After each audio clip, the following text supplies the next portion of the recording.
Here we go. Oh, I need my phone so I can. Did you put us on 5G? That's a good question. Hey, everybody, it's Tiffany. Sorry, the morning kind of got away from us. So we are just linking up and making sure we are all good to go. So good morning, everybody. Katie King, can you hear us? Can you see us? Katie's my all things, my all things girl here for knowing what's going on and when it's going on and all that stuff. So if y'all can hear us and see, oh, here's Katie. I can hear you and see you on both Facebook and YouTube. Winner, winner, chicken dinner. Woo, woo. Hey, everybody. Welcome to the Crafty Casita. Welcome back to Tuesday Live. We missed you last week. I did do a little mini live last week for those of you who were around on Facebook when I popped on. We were at the Wave in Utah. And if you have not, I'm just going to rant for a minute about my sort of little mini working vacation. If you have not visited Utah, I think I might have lipstick on my teeth. If you have not visited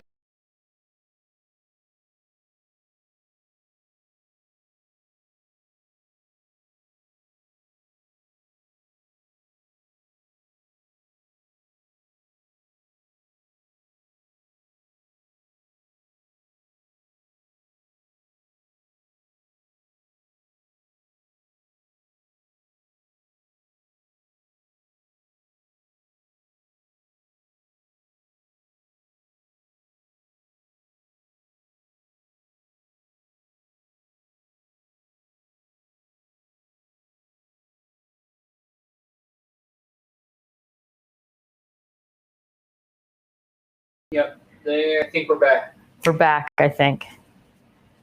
Give us some thumbs up if we're back and you can hear us and see us. It always takes a minute to get re-linked up to things, but hopefully we are back now and you can hear us and see us. And are we getting any eyeballs or thumbs up, London, so I know? No thumbs up just yet.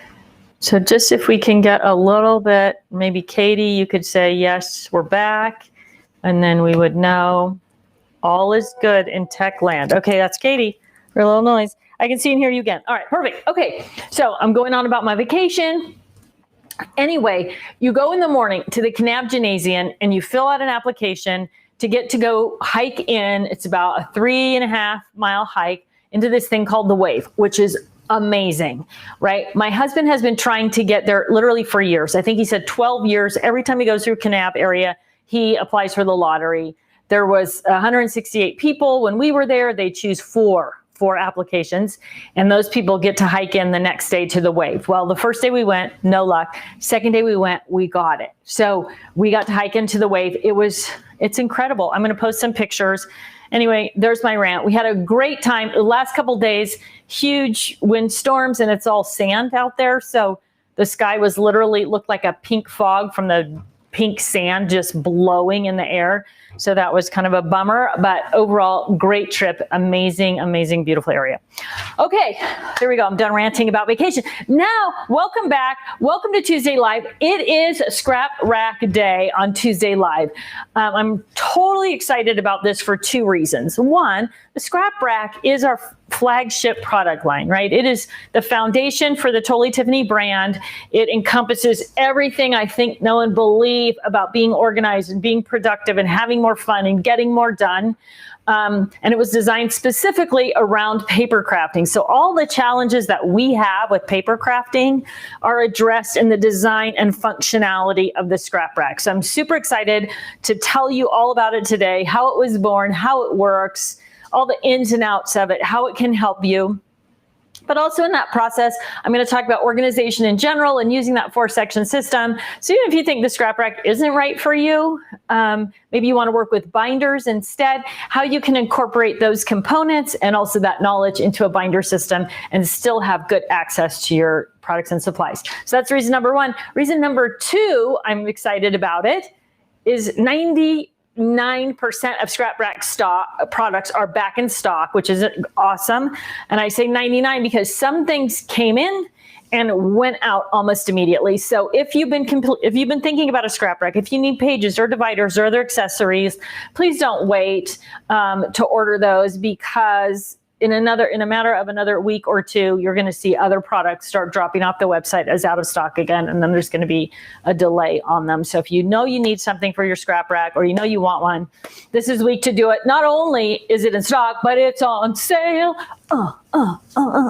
It is, everything in the scrap rack line is on sale, which is amazing. That's great, right? The bases are on sale. There's scrap rack bundles if you're getting started that are on sale. All that's on the website, the Totally Tiffany site, and the Crafter's Companion site as well. And I'll ask Katie to put some links in the feed to those pages, the on special page, the scrap rack page, so that you can find them easily. And it's double points. Anything in the scrap rack product line that you purchase from the Totally Tiffany site or from the Crafter's Companion site all week long, all double points. Woo woo. So don't miss out on that as well. Okay, let's get started. Let's go scrap rack, the basic to the extreme, and how it's going to help you get and stay organized. Okay, when you get your scrap rack, okay, first question is, when you buy a scrap rack online, there's a scrap rack basic, there's a travel base, and there's an expansion base, okay? You need to start with the basic. The scrap rack basic is going to give you the base, 2 wings, and 7 spinders. We had a question come up today in the question list on Facebook. I saw a travel base and a scrap rack basic. Which one do I need, and what is the difference? So the scrap rack comes with the 3-ring sections, the scrap rack basic, the spinders. You need to have those. Obviously, how else are you going to put things on your thing? The travel base, which I have right here, does not include any spinders. So the idea behind the travel base, and this is mine, it's pretty beaten up, you'll see the years of use on it, is that this goes into your travel tote, your crop tote, so you don't have to take apart your scrap rack at home. So when you go to a crafting event, you'll see more of this as we get through the process of how this works. If you're going to work on Christmas, you don't need to take every other holiday. You don't need to take all of your themes with you. You need to take your Christmas sections and your rainbow section, right? Which is going to leave your scrap rack at home with all those other things on it. That is where the base comes in. You bring this to the crop, you set it up, you put those spinders on it, and then you use it at the crop. And when you're done, you pull the spinders off, pack everything up, and go home. Quick, fast, easy, super simple. So if you have room in your tote and you want to take a base with you, a travel base is a good way to go, but it doesn't include any spinders. Those are coming off your scrap rack basic. Okay, so, oh, I got a message from Katie. I turned up my volume this week, so I'll hear. Kathy Miranda from YouTube says, the scrap rack is the best. I'm going to tell you something. I know I'm biased, right? The scrap rack is like my 3rd child, but it works. It's not glamorous. It's not cute. It's not sparkly. It doesn't have any of those things. It just functions the way we function as crafters. So all different kinds of crafting, that card making, scrapbooking, mixed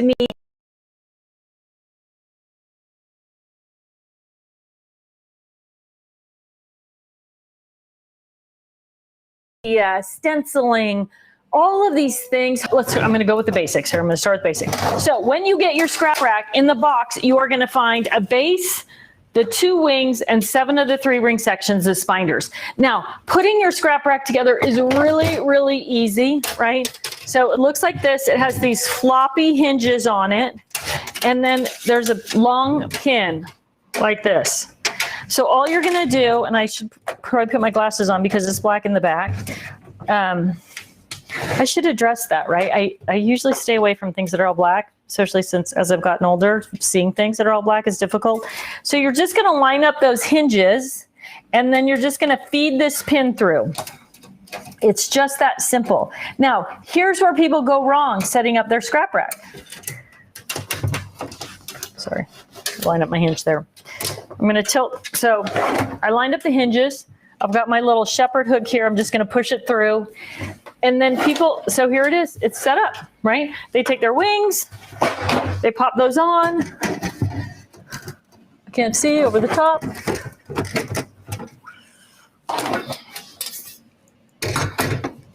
Right? And they say, I've set up my scrap rack.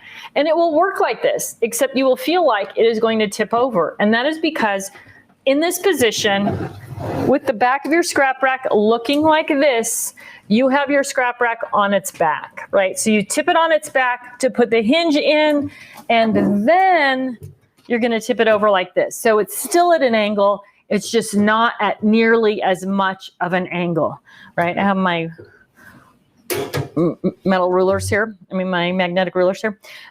Super simple, right? You've got commercial grade of hook and loop fabric. Hook on the front, it is secured with adhesive, and then it's also got these rivets in it to help hold it in place, because the hook and loop fabric on the spinders, the 3-ring sections, is very strong as well. So once you push those down onto your scrap rack base, they're sticky, right? They're going to stay on there.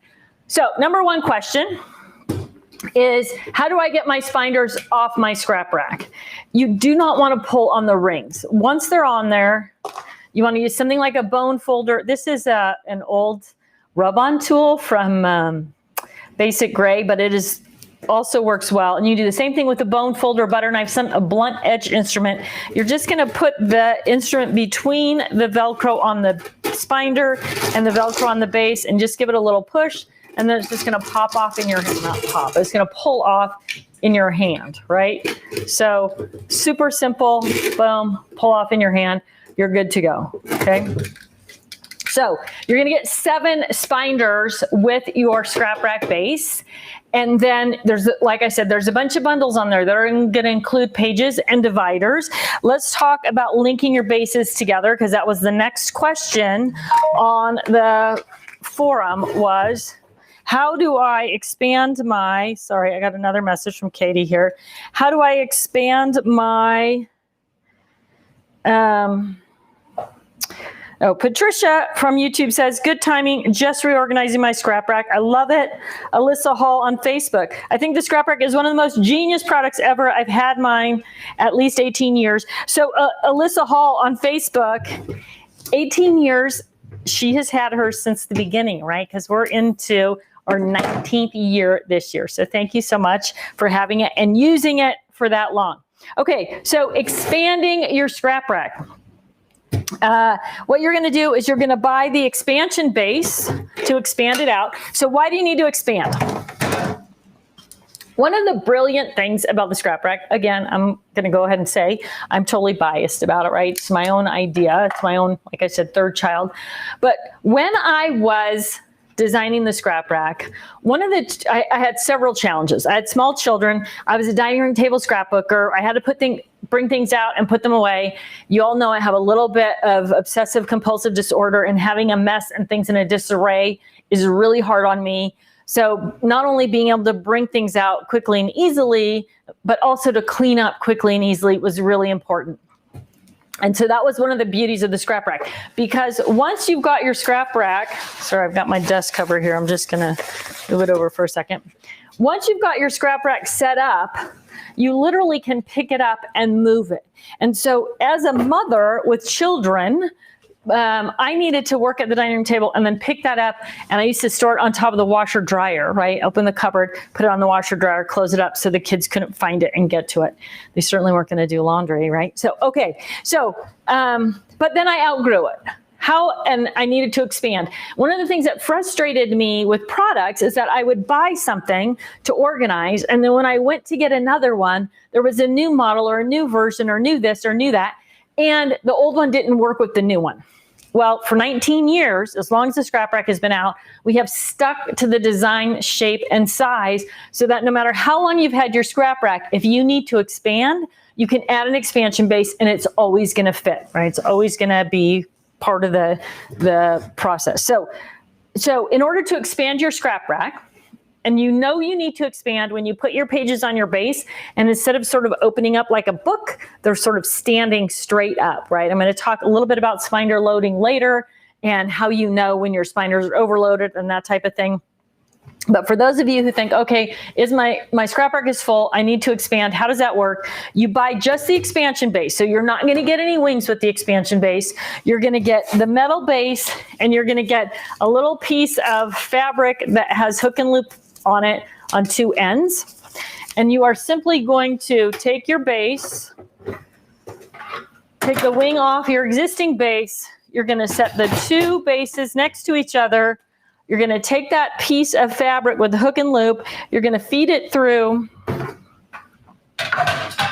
Okay, I'm gonna attempt to feed through from,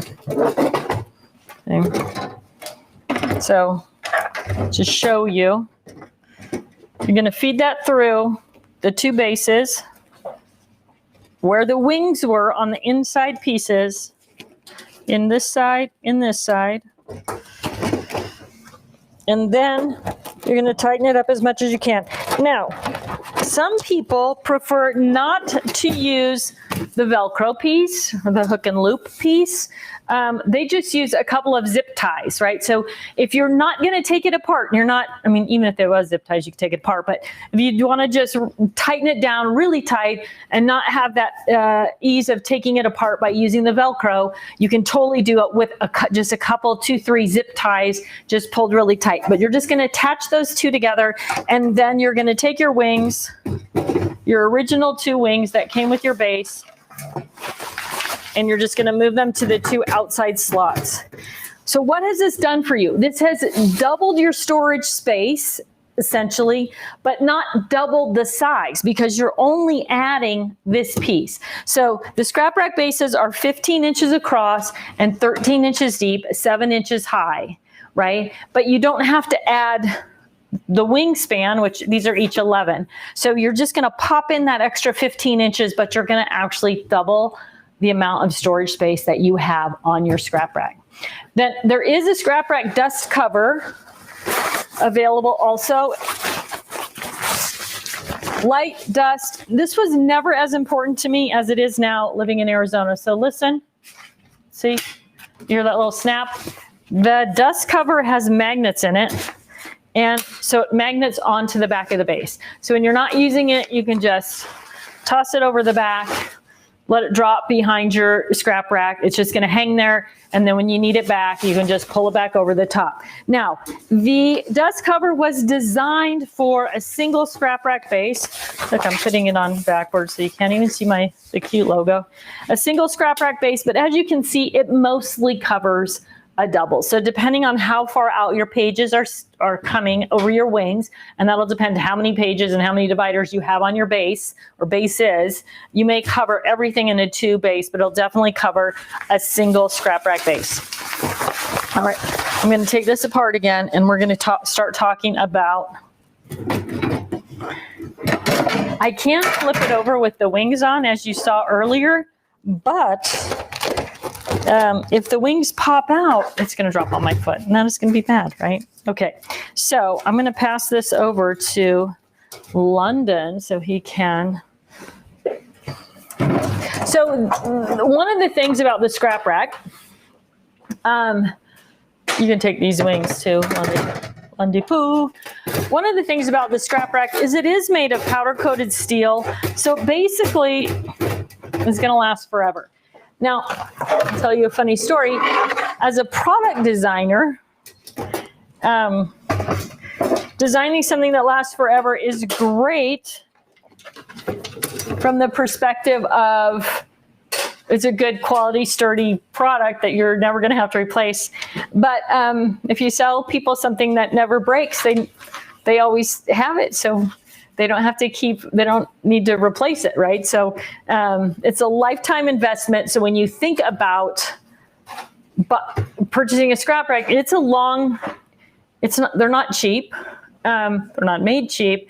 It is a long-term investment that is going to last you a long time. So rather than something that is going to just last, a couple of years, take some abuse, break, and need to be replaced, you are never going to replace your scrap rack. It's always going to be forever there.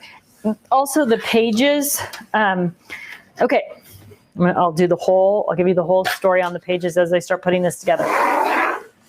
So this is sitting on a 12 by 12 rotating design board. So if for some reason you want to be able to rotate your scrap rack, maybe you craft with a kid, a grandkid, or a girlfriend, and you want to be able to turn this back and forth for accessibility. This is just sitting on a 12 by 12 rotating design board. That is part of the MAID, M-A-I-D, for art line in the Totally Tiffany website. So if you want that for crafting with, which is awesome for crafting with, but if you just want it for the base to hold your scrap rack, that's what that is, 12 by 12. Another question that I had on the website was, does it fit on the new paper cart?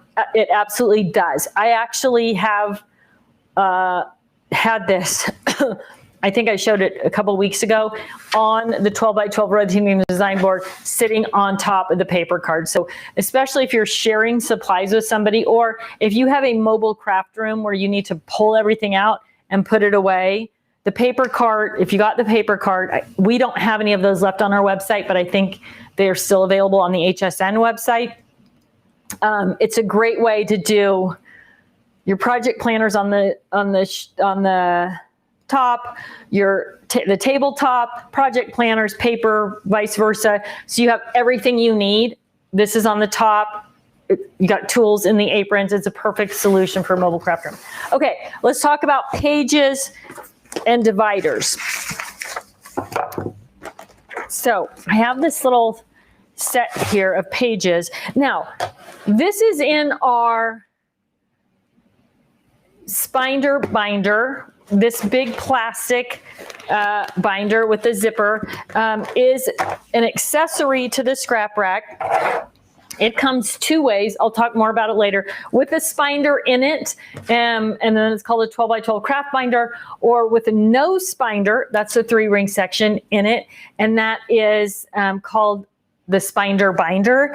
The reason that we make the Spinder binder, essentially the cover, is so that if you don't have room for a double or triple scrap rack, but you have enough stuff to fit in a double or a triple, you can store your spinders in the binders and then pull out the binders, take the spinder out of the binder and put it on your scrap rack. So it just is stuck on there with the same Velcro.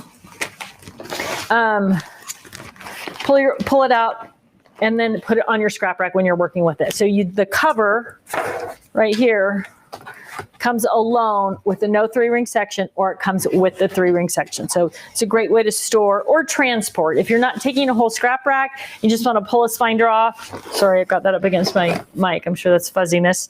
And just take it in a binder. That's going to work for that. We're going to talk about the canvas craft binder as well. So let's talk about pages. The basic storage, there's 2 lines of pages, basic storage page and specialty storage page. Basic storage pages all come in packs of 10 of a single design. I'll show you the designs in a minute. They're made of a food grade plastic. Our goal with the pages was, how do we get the lightest possible weight in a page, because you know how heavy paper is, how heavy your scrapbook supplies are. We wanted to find the lightest possible weight with the maximum durability, and that came with food grade plastic, right? So if you've ever tried to open a bag of M&Ms or something like that, that's really hard to open because that plastic, well, seemingly lightweight, is so strong. That is, I'm talking about the 2-pound bag here. I'm not talking about the bags that you buy in the line at the grocery store. There's serious M&Ms going on here. It's so tough and strong, and that's what we made these out of. So when you look at the scrap rack pages and you think, oh, this is very lightweight, it is lightweight with intention and design, because we want to be able for you to be able to hold your supplies, but we want to add the least possible weight to your scrap rack and to your binders and all those other things, right? So that we have all that weight from packaging, from products and etc. Sorry, Katie's. Can the paper cart handle the weight of the paper cart and the scrap rack? Absolutely, yes, it can. Okay, so let's talk. So pages, what's unique about the pages? All of the pages, so these I drew lines on so you could kind of see as I go through. This is the flap that's on the page. Every pocket has a flap like this, and that is what helps hold things in the pockets, right? If you are always only crafting at home into your scrap rack pages, you can flap behind the product so the product sticks out over the flap and it's really easy to pull in and out. But if you travel with your products, you want to make sure the flap is over the top because that is how things are going to stay in the pocket. The other key to putting things in your pockets is that you want to choose pockets that are the items in the pockets come up behind the flap. So if your item is only half the depth of the pocket, then the flap isn't going to help to hold it in, right? It could, if you tip it upside down, which hopefully you're not going to do, but if you did, it could get past that flap. So here's a 12 by 12. And it slides in and out of the pocket really well. Oh, the other thing, I was trying to do this. The other thing about the pockets is the base dimension of them is 12.5 by 12.5. So that means that something that's 12 by 12, like this layout that I have here, is going to fit in there with no problem. Or scrapbooking paper, 12 by 12 paper that has that 1/2-inch tab on it, the manufacturer tab, it's still going to fit in there. It's not a fight to get it in and out. So all of the pockets are just a little bit bigger than the items they're designed to hold, and that is for ease of accessibility into those pockets. So this is a super size single. This is a 12.5 by 12.5 inch pocket. The reason I have, so it holds paper, it holds 12 by 12 stickers, anything like that. The reason I have this layout in here is to remind you that when you go to a class and you learn to do something, or you make a layout that you don't really have the pictures for, where are those? Where have you tucked those away? This is a Christmas or winter layout. If I take this layout that's 99% done and I put it in my Christmas section of my scrap rack, then I'm going to see it every time I'm working on Christmas projects, and then I'm going to remember to use it. So if you have projects, layout pages that you've done and you've never used because they're stuffed away in a corner somewhere or on a shelf or buried, pull them out and put them in whatever section they belong. They may just belong in the rainbow section. We'll talk about the 4-section system when I show you the whole scrap rack setup over here. They may, which was another question, sorry, that came up today. But they may just go in the rainbow, but they may go in a theme, sports, family, you know, they may be a road trip. They might be mostly green or mostly blue or whatever it is. They're going to go in that rainbow section, but then you're going to see it and you're going to use it. You're going to remember that you have it, that you spent that time and money, which is one of the huge benefits of the scrap rack, is that you actually see your products so that you know that you have them and you can actually use them. Okay, this is the double, vertical double. It has two 6 by 12 pockets. Now, one of the other questions that I get asked is how many things can go in a pocket. So here I've got a multi-layer die set. I've got a sticker. I've got a chipboard alphabet sticker. So that's 3. I've got some epoxy stickers. I've got a double-sided dimensional sticker sheet. I've got another flat sticker sheet. So 1, 2, 3, 4, 5, 6. I've got 6 items in a pocket. And that is kind of the number I personally recommend. Somewhere between 4 and 6. Again, you're going to see some more bulky things in here. Brads, eyelets, glitter, that type of thing. Depending on how thick it is and how comfortable you are with it. So the goal with the crystal clear pages is that you can put some products in facing forward and some products in facing backward, so that when you turn the page, sorry, again, I'm not quite tall enough to be doing this from this angle. So when you turn the page, you can see things on both sides, right? And that is the goal, that you can see the most things. So I put somewhere between 4 and 6 items per pocket. I know there's other people who put 1 item facing forward and 1 item facing back because they want to be able to totally see everything all the time. If you can do that as well. If you're trying to condense down though, you can put up to 4 to 6 products in a page.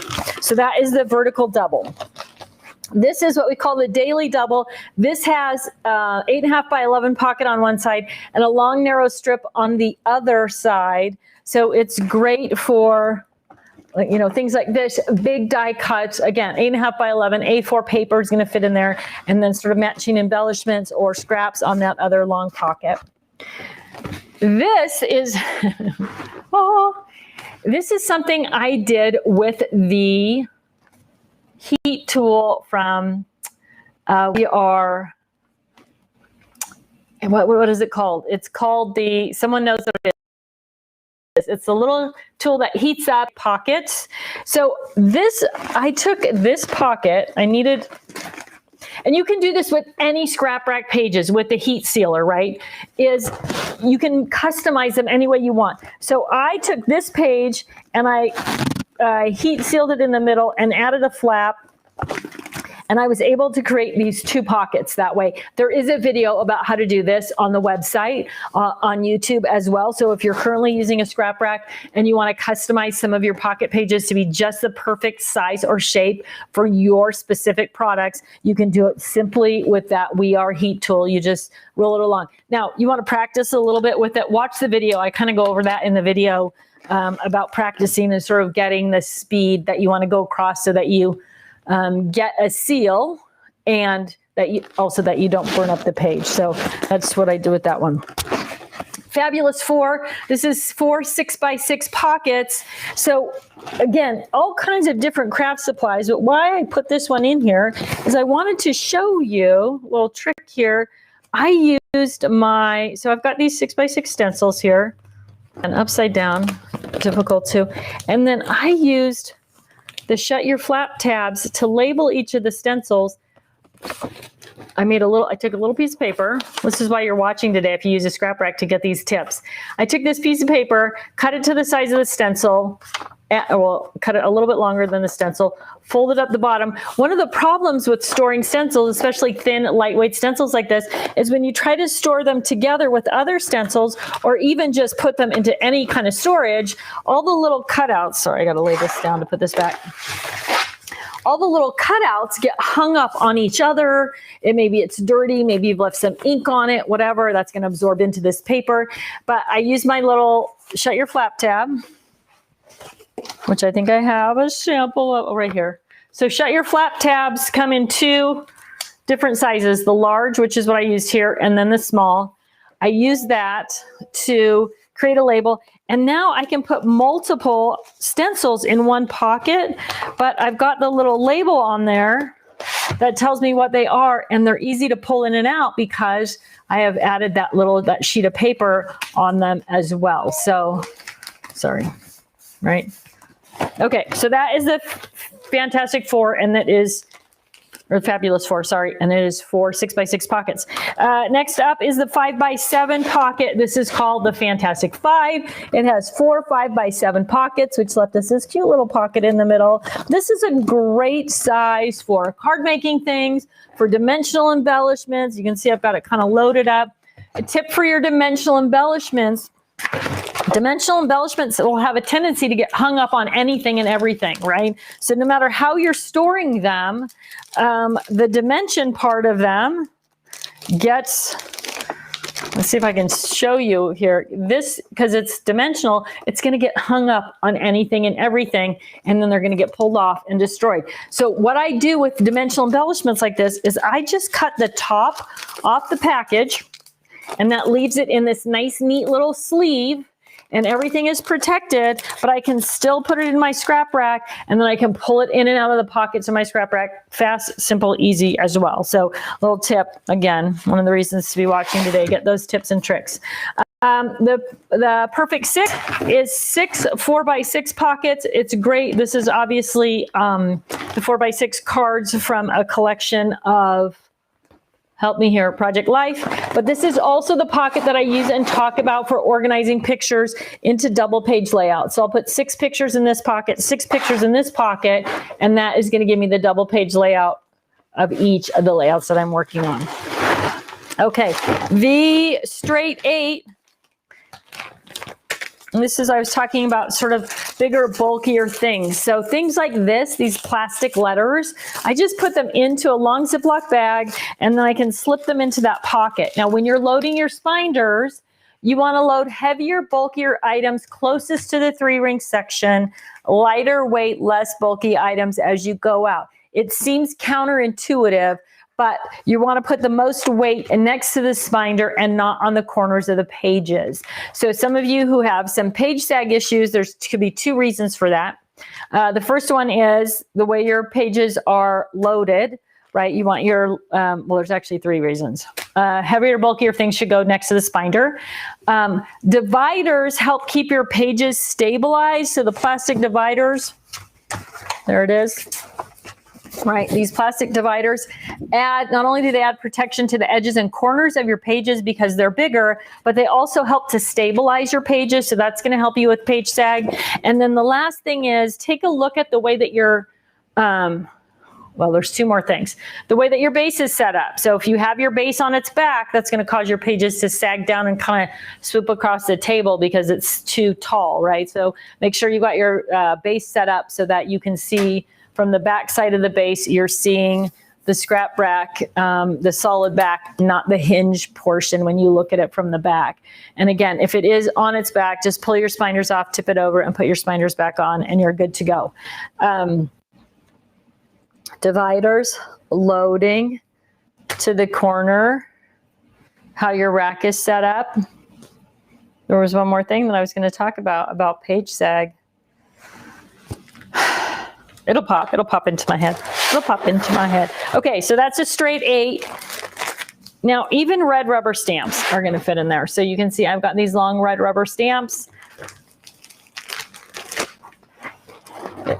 They're pretty heavy, but there they are. Oh, that's the other thing. Like if you have really heavy, the other thing is if you don't have enough stuff on your scrap rack, right? So binder placement on your scrap rack, I'll talk about it when I load those on, is really important, and it's different for everybody. There is no one size fits all solution to how your binder should be placed on your base unit, on your scrap rack, because it depends on how many spinders you have, how fully loaded those spinders are, how thick, like how many pages they have, but also how thick the pages are.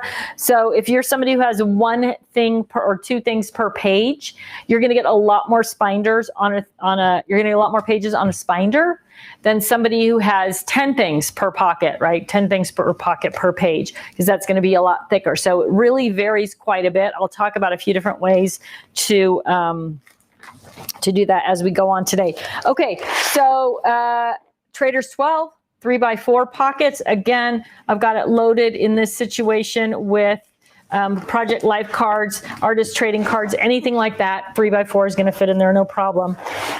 Double-sided duos. These two pages have two pockets on the front and a 12x12 pocket on the back. So we're kind of in between now, basic storage pages and specialty storage. There's a bundle of specialty storage, which includes all the specialty pages that are in stock today. You're going to get the double-sided duo 2x1. So this has two 12x6 pockets on the front and one 12x12 pocket on the back. So you can see I put oh no, this is the 4x1. I need to be, like I said, a little bit taller. So this one has 4 pockets on the front and one big 12x12 pocket on the back. So this is it loaded up. So you can see I've got all these little spring embellishments on the front, and then I've used the 12x12 pocket on the back for spring stickers. Here we go. This is the 2x1. So it has the 12x6, 2 pockets on the front, 1 pocket on the back. So I just put in the orange paper there so you could really clearly see what that looks like there. And this is the one that's included in the bundle today, right? Not the 4x1, but the 2x1.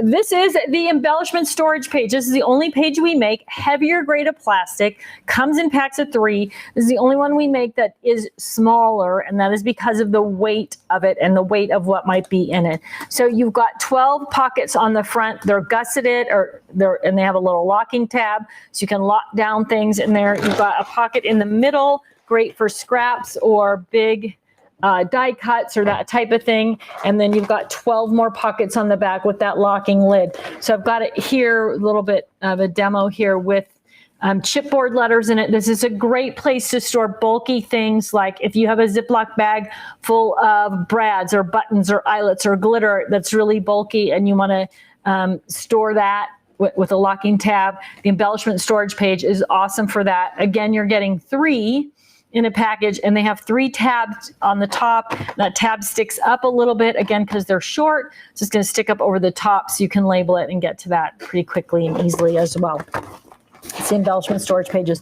The P51, this is a 12.5 by 12.5 pocket page that's made out of a heavier grade of plastic. It's called the side loader single. I just called it the P51, which is the SKU, and it loads in and out the side. So especially for those of you who are working with a scrap rack where it's easier to pull things out the side than out the top when it comes to 12 by 12, the side loader single is a perfect choice for that. Again, it is a heavier plastic than the super size single, comes in a pack of 5, and then it has this little tab on the end. And when you load it, take the tab and put your paper underneath that tab and tuck the tab into the pocket, and that'll help keep things there. The expanding project planner, I'm going to show you one of these in just a minute, loaded up with my stuff from my trip to Utah and how that works. But you've got 3 gusseted pockets on the front. You've got a large 12 by 12 pocket in the center, or 12.5 by 12.5 pocket in the center. And then you've got a 12 by 12 pocket on the back as well. These are also included in the specialty page bundle that's on the website. And the bundles do have additional discount on them. And don't forget, double points as well. The flip and storage page, again, this one is loaded up with Project Life, sorry. But this has flip and pockets. So you can see how you can flip through the pockets to see what's in them. I've got one of these loaded up with embellishments as well in the travel section there that I'm going to show you as we get into that. Okay, so that takes us through the total collection of pages, all the different page designs, how they work, how they function, how to load them. I'm going to show you something in this because we talked about how do you know if your spinders are overloaded, and this is it. Oh, I should check and make sure I'm not ignoring Katie also, sorry. And I am ignoring Katie. Woo. Okay. Question, since the pages are lightweight, do you recommend adding cardstock to reinforce a page if it is not full? I don't. So there is a certain element of, if you put cardstock in, I'm assuming that you're talking about filling empty pockets. I don't think you need to do it. Leave your empty pockets on the outside of the page and load from the spinder out, and you'll be totally fine. I know some people put a piece of cardstock. My good friend Merle France, who the Merle bag is named after, she puts a piece of white cardstock in every pocket and puts one thing on either side because she loves the clarity of being able to see things. And if that is good for you and you like that sort of neat and tidiness of it and that visibility, then that piece of cardstock or even just a piece of white paper at that point would work great in there. But you don't need to do it. You just need to load closest to the spinder and then leave the outside pockets empty. One of the other questions I get from people all the time is, should I leave empty extra pages in the sections of my scrap rack? And I don't recommend that either, because you never know when you're going to be adding to that section and or what size it is. So I recommend taking one of your spinders, probably in a binder, which is how I keep mine, putting all your extra pages in there, labeling them with the shut your flap tab by size. So mine's like super size single, double extra long. And then whenever I get something new, I go to that, open it up, choose the page that I want, load the page, take the spinder off the base. Don't try to put your pages onto spinders on the base unit because they're at that angle and you're gonna have a hard time holding back all those slippery plastic pages, opening your spine. You can tell I've done it, right? Like this is the motion. Put your elbows down, clip the spinder open, slide the page on, close it back up. It's really hard to do. It's so much easier. Just pull the spinder off, lay it flat. Now, the other thing is whenever your spinders are flat, so the scrap rack is designed at an angle, right? And it's designed at an angle for a reason. You want to be able to see everything and get to everything. Well, the beauty of the angle is when you grab that page from the upper right-hand corner and turn it, everything is at that angle and dropping down into the pockets, right? When you lay your pages flat, maybe you're at a crafting event and you don't have a travel base, you're not bringing your travel base, you've got that flat on the table, especially because the bottom is thicker, you can see how this is kind of slanted this way. As a way of caution of things coming out, you got your flaps, But if you have things, again, like I said, where they're tucked behind the flap for easy access, you're gonna risk stuff pulling out. You wanna do the same thing if it's laying flat. Just turn it from that upper corner as opposed to flipping it from the bottom, and that will keep everything down in the pockets where it belongs. I'm gonna try and flip something out. If I flip it from the bottom, so this is a heavy thing, it's a embossing folder, but you can see if I flip it from the bottom, if it's not tucked behind that flap, you can shake it out of there. Now, if I have the flap on there and I turn it from the bottom, it's not gonna come out because the flap is holding it in, right? But just as to keep things where they belong, turn from the upper corner and you'll be much happier with the result, especially if it's flat. But you should turn from the upper corner on your scrap rack as well to keep that. Now, how do you know if your spinder is overloaded? If you take your spinder off the base and lay it flat on the table and pop it open, nothing should come off, right? Well, I shouldn't say nothing. If you have a divider at the top, they're heavier, it might pop off. But if you pop this open and your pages are, no, I just did that, I gotta put them all back on there. And your pages are popping off when you open that spinder, your spinder's overloaded, right? So that it's time to thin the herd. So you might need to just add another spinder or divide and conquer. You might need to say, okay, I'm gonna add an expansion base, or I'm gonna add a couple of binders and thin out what I'm not using or what I don't use all the time into binders instead of having it, on the scrap rack, fully loaded that way. My glasses on, so I probably missed half the holes on that. So there's also a little lock on the spinders. So this is open, this is locked. So you want to push that closed as well with the spinders. You are getting, and I don't have any of them here, but you are getting with the scrap rack kit, the spinder sleeves. And this is a clear silicone tube that goes around your spinder. So if you have really heavy spinders and you are having trouble with your spinders staying closed, the odds are it's because they're overloaded. But we do make a spinder sleeve, that clear silicone tube. And what I do is I put a dot of liquid soap on the tube, and then it slides on. You slide the two long pieces onto the spinder, and then there's a little short piece. And then when you close it up, you put that, and then you put the short piece on one end and you close it up. When you slide it on, the soap is gonna push out and you just wipe it off. But it makes it really easy to slide those tubes on, and that seals up that ring, right? Usually people only need it on the top ring. That's the one with the most stress because of the way it sits at the angle on your scrap rack base. So you'll get those with your bundle. If you need them, they're available separately as well, but they do help keep your spinders closed if they're overloaded.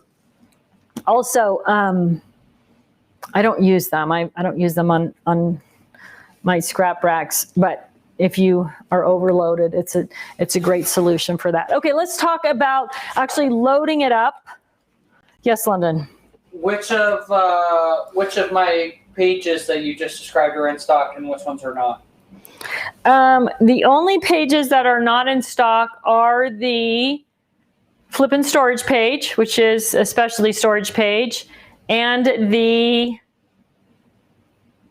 I don't know, tell me, remind me. PD79 and... Oh, PD79, that's the double-sided duo 4x1. And the P82. And the P82, those are the only two that are not in stock. Okay, so let's talk about putting your spinders on your scrap rack. And this is my rainbow, so I'm going to hold on to that. Pull this over. Okay, so here we go.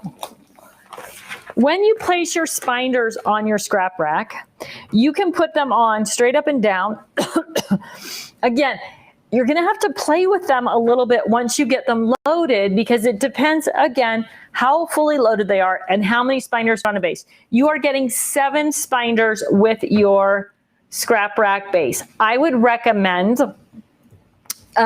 spacing them out evenly to start with as you put them on to your base, but it might work better, again, depending on how fully loaded they are, that they don't go straight up and down, but that they go, this is extreme, but that they go at an angle, at a slant across.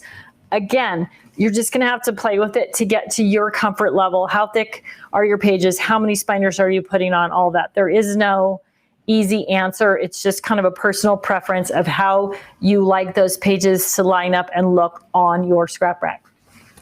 So what I've done with mine is I have taken the large shut your flap tabs, and I just stuck the large shut your flap tab onto my divider. Now, one of the things about sticky stuff is the heat, humidity, cold, damp of where you live can affect stickiness of things. Some get extra sticky, some lose their stickiness. The other thing about shut your flap tabs is they are sticky notes, so if they get dirty, they're not sticky anymore, right? So keep all those things in mind as you're labeling.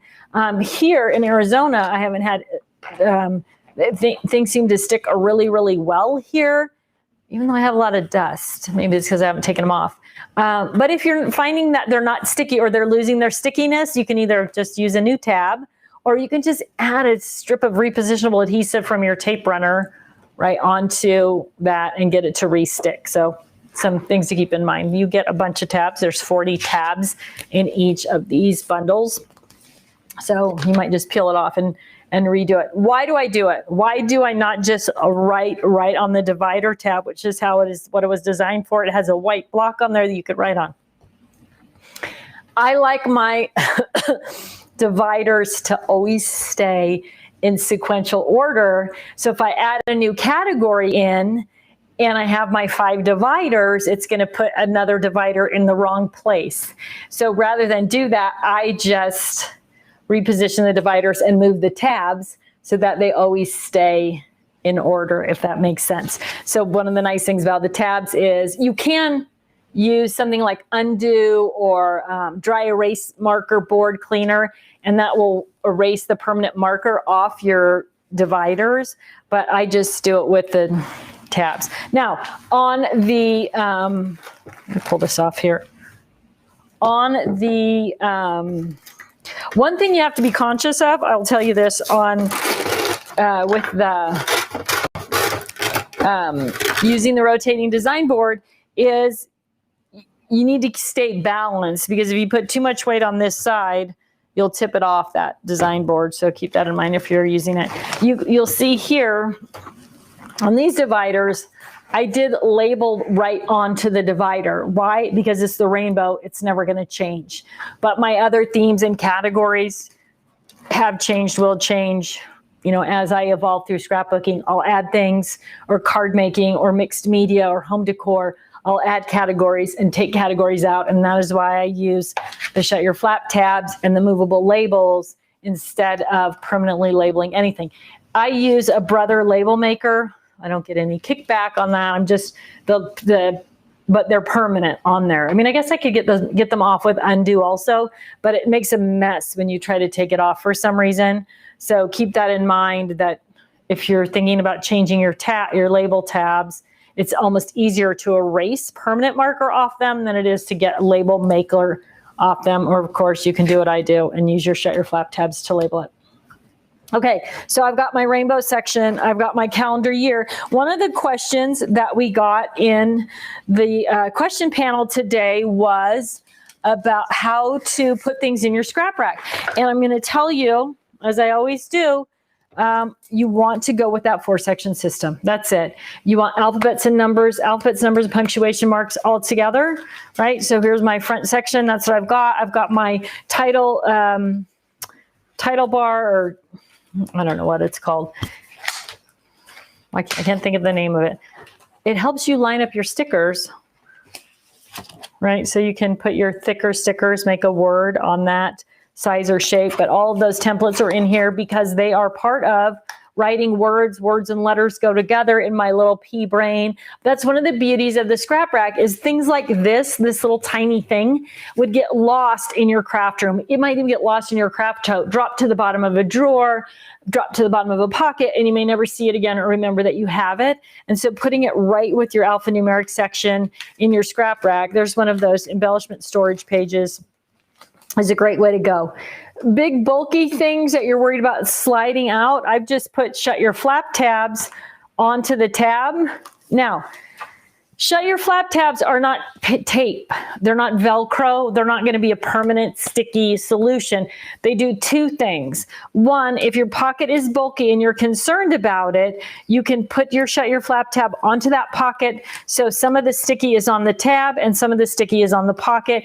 And that's going to keep that flap closed. It's going to prevent your flaps from sticking up and getting stuck up. I don't know if I can. So if you have your flap open like this and you close your scrap rack and you put weight on it and it ends up getting folded up, it's sticking up, well, then you can take a shut your flap tab and add it to that flap and it'll pull it back down, right? So they do that. They shut your flaps. That's what they're for. And then, but they also, because everything is crystal clear, it's hard to see where that flap is. Well, when you add this little colored tab, you can easily grab that tab and open the pocket and get what you need and then close the tab back up. So the shut your flap tab's kind of, well, super multi-purpose. I mean, I use them as divider labels. I use them to label pockets and other things. I use them as their design for shutting your flap, all that stuff. But yeah, they're kind of a necessary. They're kind of a must-have. They're also just your great standard office supply if you want to use them as sticky notes. Why do I love them? Sorry for those of you who've already heard this. Because they're made of plastic, when you put them on something to label it, they don't fold over and stay fold over. They pop back up. So if you've used a sticky note to tag something on the edge of a piece of paper and then it gets folded, you can't see the sticky note anymore. Well, these don't do that. They just pop right back up. So it's awesome. Okay, so question, how do I organize? You're going to use the 4-section system: alphabets and numbers, themes and sentiments, calendar year, and then the rainbow, right? Keep things together, you use together. One of the questions was, should I put things together like things together? And I say no. Put things together by theme, sentiment, holiday, whether they're alphabet or whether they're rainbow. So actually in the rainbow section, you're going to have a mix of all of those things. But they're going to be by color. So, okay, so here's my travel section. Let me pop that on there. And then I want to flip back here and show you my flip and storage page in the travel section because I only had the sample loaded up with, what was it? Project Life.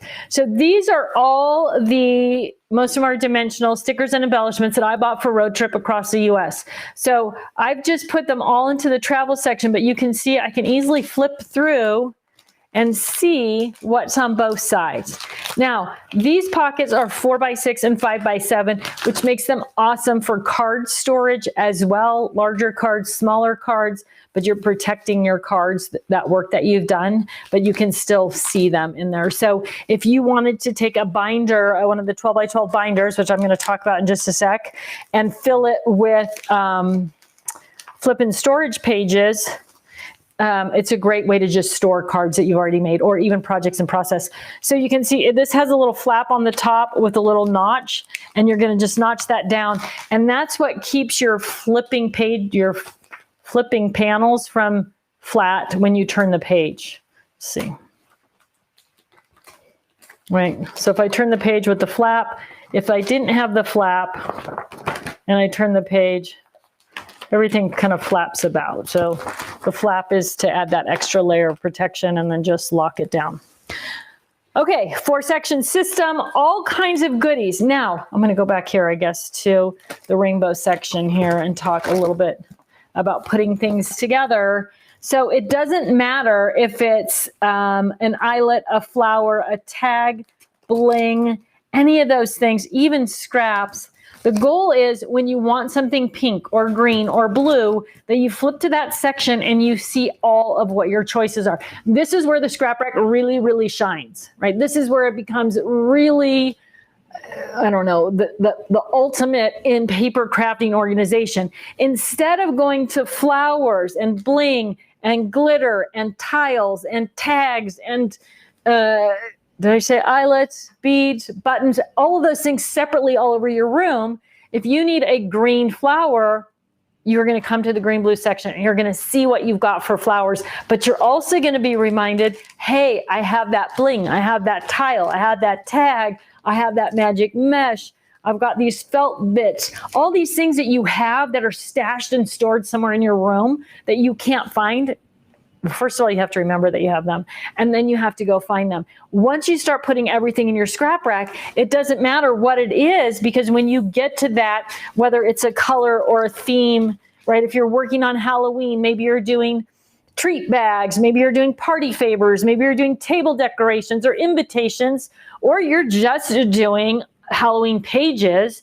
Everything that you have for Halloween is right there. You don't have to go digging around. Here's stickers, here's bling, here's ribbon, whatever it is, it's all right there. And that is the beauty of it when you're working at home.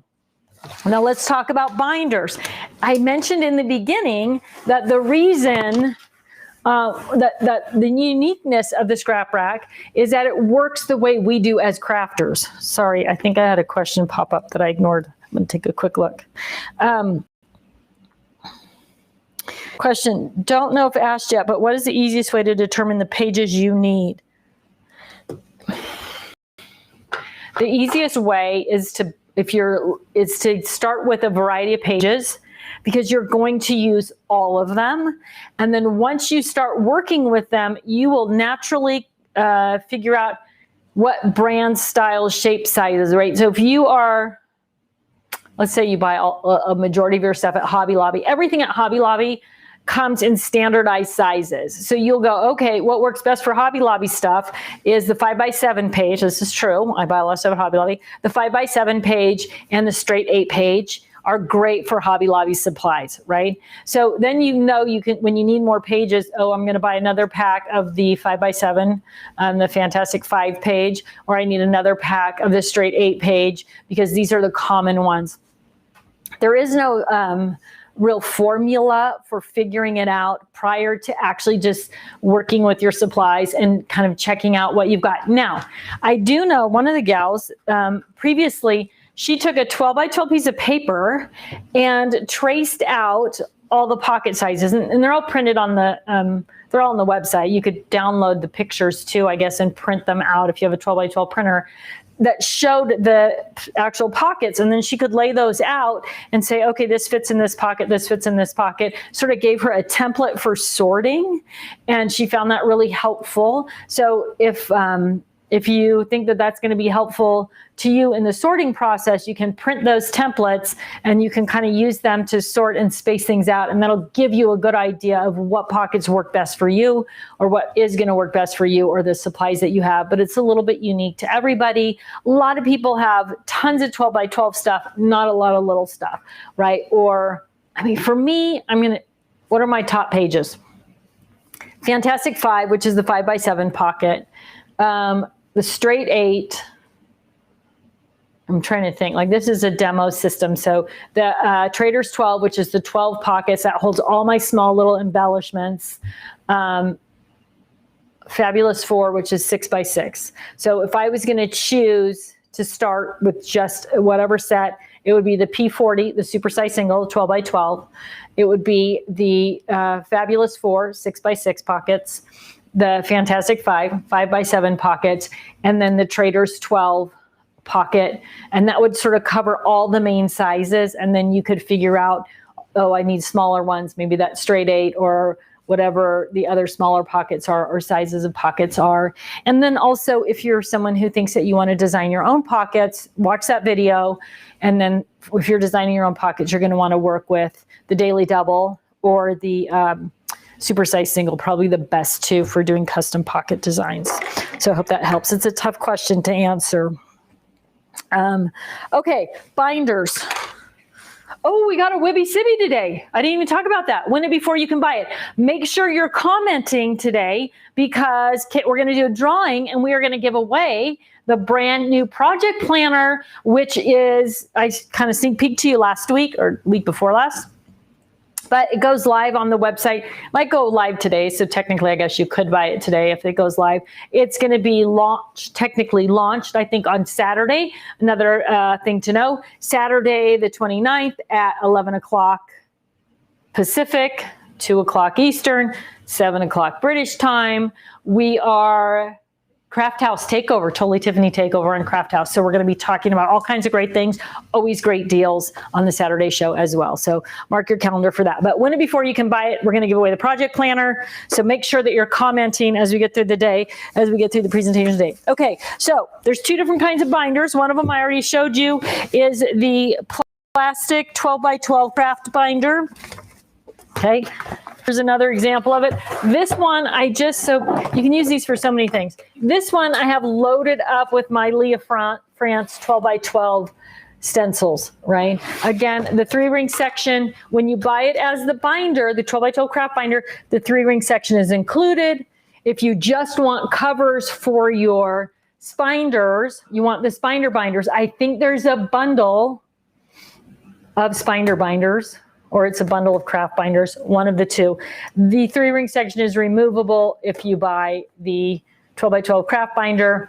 There is no 3-ring section in the spinder binder. But so it's a great way to store things like this. This is all of the Leah France stencils in one binder. So the 12 by 12, the plastic 12 by 12 binder has the handle on the side. If you're putting this on your paper cart, it will stand up and work on the top shelf, but it is too tall to be able to put the table on the top. Is that true? That is true, right, London? Yes, that is true. That is true. We have tested that before. So many times. It's always questionable. Now the project planner, which is this guy, which is the win it before you can buy it today, right? This does fit on the top shelf of your paper cart, and you can put the tabletop on top of it. So the project planner, memento keeper binder, again, make sure you're commenting, has 3 pages in the inside, and then it has pockets on both sides as well. The interior pages are double-sided. I'll show you really quickly because I'm already talking about it. So when we went to Utah, one of the things about the project planner is that you can take it with you empty, and then you can load everything up. So here's all the maps. This is our permit for being in the wave. Maps, postcards, information, itinerary, journal, all the stuff from that trip, all neat and tidy and ready to go. I can throw this into the memento keeper, and or project planner memento keeper, and when I get the pictures printed, I'll use my 4x6 page, and I will print the pictures as double page layout, double page layout, double page layout, and then I'll put them right in with this. So I'll have the pictures, all the mementos. You saw that when we talked about traveling and project planning during the Get Organized Challenge. This is a great way to keep all those things together all in one place. Now, this looks all neat and tidy, like I was totally on it, totally organized, and kept everything ready to go when we were in Utah, but that isn't what happened. What happened was I forgot to take this with me. I had it on my desk. It was sitting on the edge of the desk, so I wouldn't forget it. And then in the load up, I forgot to take it with me. So what did I have? I had the pocket door of the truck with all this stuff in it. Every time I opened the door, super windy, as I mentioned, things would blow out. Park is literally chasing things across the desert for me. I'm like, oh my gosh, get that. I need that. And I took a picture of that to show you what a mess that was. So take a page of your project planner, throw it into the seat pocket, back seat pocket of your driver's car. Driver's seat is usually wide enough. Just keep it in there. And as you collect mementos, whether you're going on a road trip or whether you are just picking things up from your kids or your grandkids' school performance or anything like that, community service, any of that stuff, you have somewhere nice and neat and tidy to store it where you're going to keep everything nice and safe. So it's a great solution for keeping things organized as you go. All right. I always kind of get sidetracked, don't I? Okay, so you've got the plastic binder, and then you've got the craft binder. So the craft binder was designed as a way to go to an event, an hour, 2 hours, go to your girlfriend's house and do some crafting. Quick, simple, easy, right? So this outside pocket is going to fit your personal paper trimmer. And then the inside, these come in 4 colors, black, pink, purple, and turquoise. Sometimes they get kind of scattered around the website. So you might see pink or you might see black. Just keep scrolling down. You'll find your favorite color. You've got the mesh pockets on the inside with a reinforced bottom. You've got some loops on the inside. So basic tools, the things you need to do a project at a friend's house or a couple-hour event at a scrapbook store, something like that. You've got this nice wide piece of hook fabric in here. You can get up to 3 spinders on this, again, depending on how fully loaded your spinders are. So if your spinders are big and fat, you might only get 1, you might get 2. If they're skinny, you're gonna get 3 in there. Got a big 12 by 12 pocket on the back. It does come with the shoulder strap. And then when you pop that in there, you can see how much extra space you've got in the binder on the loop. So what are you gonna do? If you're gonna work on Halloween, you're gonna grab your Halloween section and you're gonna throw it in there, right? If you put together a project planner on a spinder, like we talked about during Get Organized Challenge, you could grab that and put it in there with your Halloween section if it's got all your Halloween pictures and memorabilia together in one place that way. So the canvas binder is ideal for a short-term, quick go, come home. When you get home, you're going to open that back up. You're going to pull your spinder out of the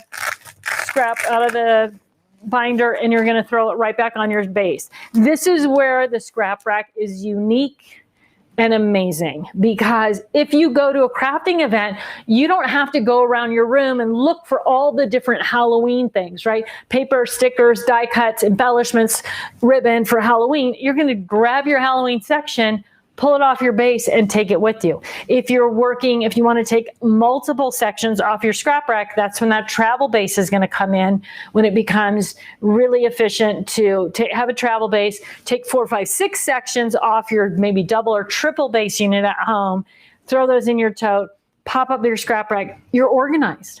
You don't, even at the crop, you don't have to think about where things are or think that you might have forgotten something or that you didn't bring everything, because you're able to take I've got my rainbow and I've got my theme or sentiment that I'm going to work on, and you can stay focused and you can stay organized. You know where everything is. You're not guessing. Where's this? Where's that? You know where it is. It's organized in your scrap rack, and then pack it all up, come home, throw them back on your base unit at the house, and you're ready to go. Instead of spending hours packing for a crop or class or event, you are literally going to spend minutes. I need this section. Whether you're taking a tote or a binder, you're ready to go. And then when you come home, same thing, take it off, put it back. So ultimately, it's ideal for that. But another huge benefit of the scrap rack is when new things come into your home, whether you bought them at a store, an event, or they came from Home Shopping Network, putting them away is really, really simple, because you know where they go. Oh, I got new Halloween embellishments or new Halloween paper. I got new flowers. They're rainbow. They're going to go in the rainbow section. I've got, season, theme, whatever it is. You know where it's going to go. So the temptation to get something, I'm not sure where I'm going to put this, or I don't know where it belongs, or I don't know how to organize it. All that stuff is out the window. It becomes very simple to just say, okay, these are Christmas things. They go in the Christmas section. Really, really easy. One of the questions that came up on Facebook today was, I have a scrap rack. I have the pages. How do I get motivated to actually start doing the work? One of the beautiful things about the scrap rack is you don't have to do it all at once, but once you start doing it, it's motivating to keep doing it because you see how easy it is. So if you are struggling with putting your scrap rack together or getting started on any project for that matter, there's a couple of really simple, time-tested ways to stay motivated and get started. The first one is just set a timer. Say, okay, I'm just going to do this. So what happens in your head? You've heard me say this before. What happens in your head when you have a big project is you get overwhelmed.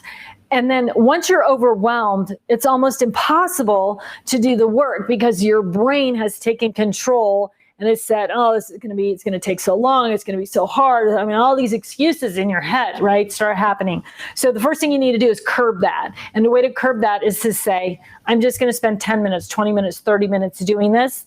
And then I don't have to worry about getting overwhelmed because I will have accomplished my goal, whatever it is. once you accomplish that goal, so I'm talking to you. Who am I talking to?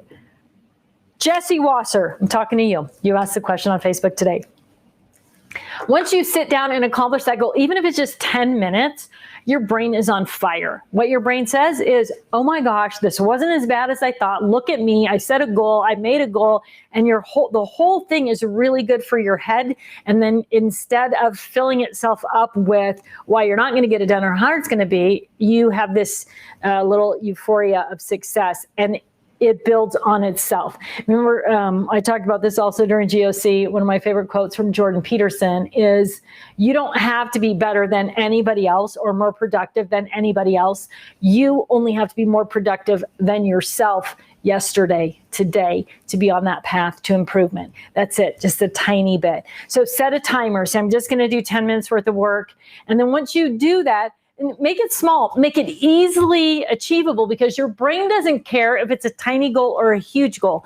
All your brain cares about is achieving that goal. You get the same, wow, I did it, I'm on it, I can handle it. And then choose something. I always say to start with paper.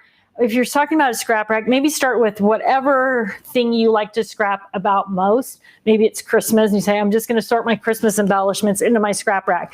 Because once you do one thing that's usable and you start using it and you see how easy it is and you see how much more fun it is to craft when you're not digging and searching and not making a mess, it's easier again to do the next thing, to spend that next 10 minutes, 20 minutes, half an hour and do the next thing. So start with a small goal, start with something that's achievable, something that you know you can complete, and then reap the benefit of that thing. Like I said, maybe you're going to do Christmas, maybe you're going to work on Christmas pages, so you're going to sort your Christmas things first, and then you see how accessible they are and how easy they are to get to, and one thing builds on the next thing. So don't try to do something massive. Do something small and do it from start to finish, and you'll find it easier to do the next thing and the next thing and the next thing and do more each time. But you definitely want to. It's one of the reasons we start with paper in the GOC is because once you start organizing your paper, you're using it. You're using what you've done, and it really reinforces how beneficial it is to be organized and to have access to those things. So I hope that answers your question. Katie says, Jane Purcell, question, what's the difference between the old project planner and the new one? The old project planner had a black cover. This one's all clear, so you can see through it, more light, which you know is something I love. The pages in the old project planner weren't a variety of pocket pages. They were big 12 by 12 pockets, each of those pages, right? They didn't have the individual pockets. So this is a little bit more set up to segment things off and put things like into, more specific categories. And it also gives us the big 12.5 by 12.5 pocket in the center for paper, which was a little bit more challenging with the last one. And then again, you've got also the 12 by 12 pocket on the back. Both of them are basically the same size and dimension. The old one had a button on the front that you looped the Velcro, the elastic around. This one has elastic that runs all the way around the binder instead of that little button. The button got hung up on, when you're trying to slide it in and out of things. So we replaced that with the elastic, but mainly it's the color, the elastic change. And then the difference is using those project planner pages.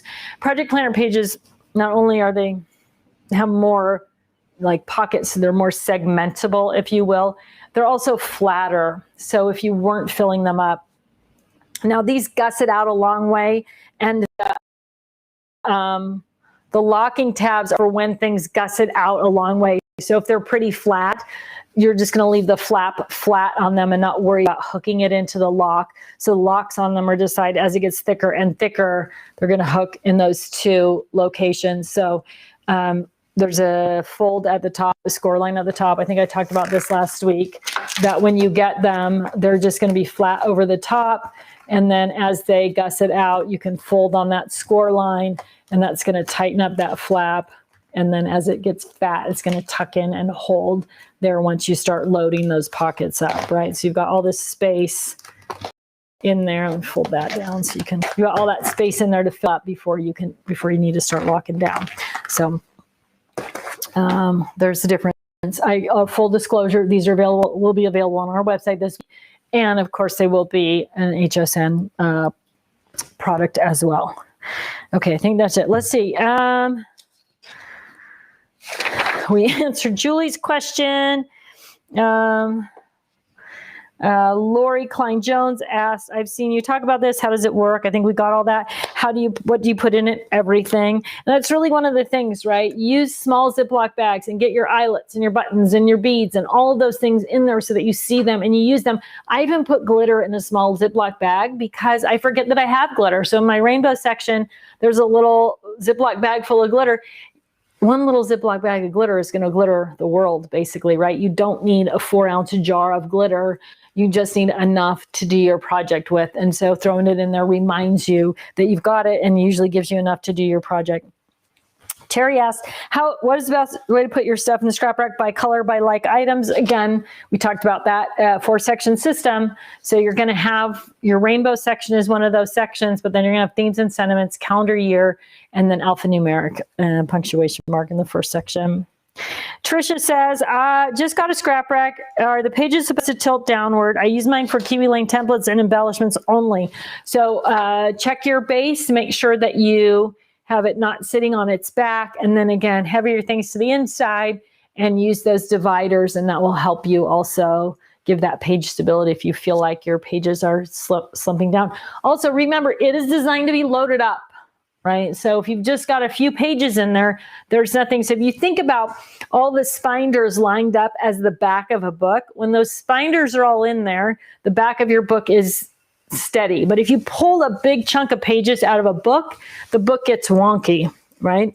So put your spinders close together if you just have a few, and then just sort of play with it, closer, further apart, angled, straight up and down, higher, lower, so that the rings are above or below each other. There's all these little different techniques. There's a couple of videos on the website sort of taking you through a variety of different things or different ways to place those spinders, but it is really a personal preference and just a little bit of just working with it till it gets to the point that you want it. But further away, closer together, depending on how many pages you've got, is going to also help stabilize those pages. Linda says, if you have too much for a single scrap rack, but not enough to fully fill the extension, how should you load the spinders with the extension from the middle out? Again, just they might need to be slanted. They might need to be spaced out evenly, depending. Are they really thick?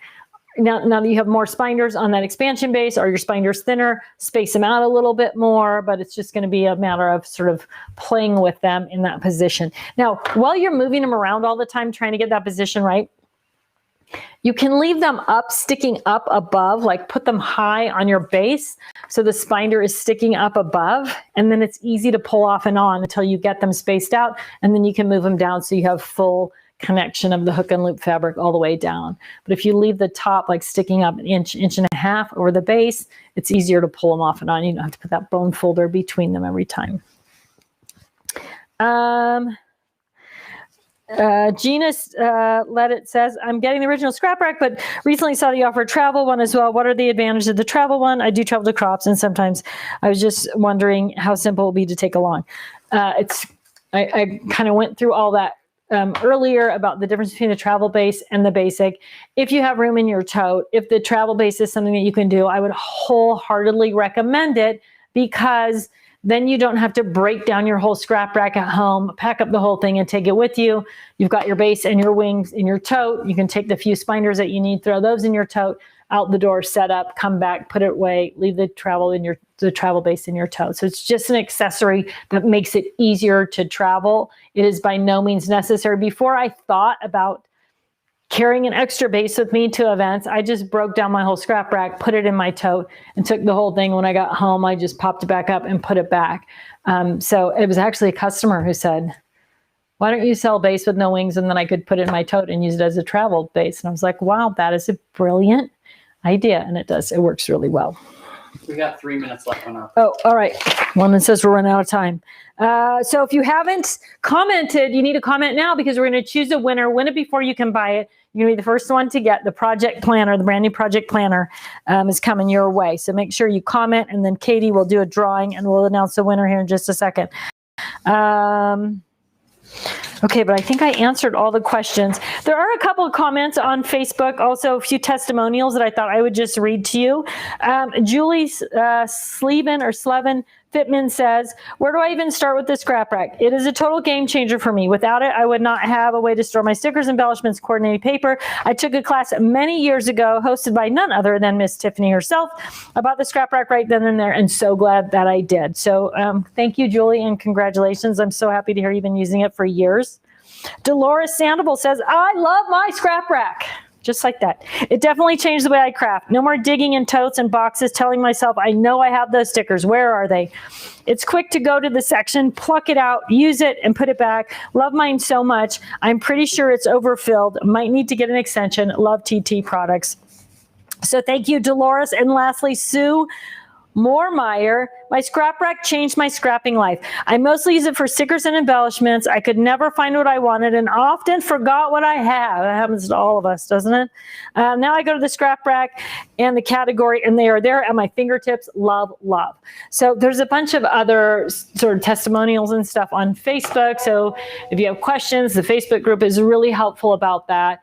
But really, the biggest thing about the scrap rack is it is designed for crafters by crafters to craft the way we do. So just a quick reminder before I announce the winner today, Scrap Rack bundles on sale, all the Scrap Rack products on sale this week on either the Totally Tiffany website or the Crafter's Companion website.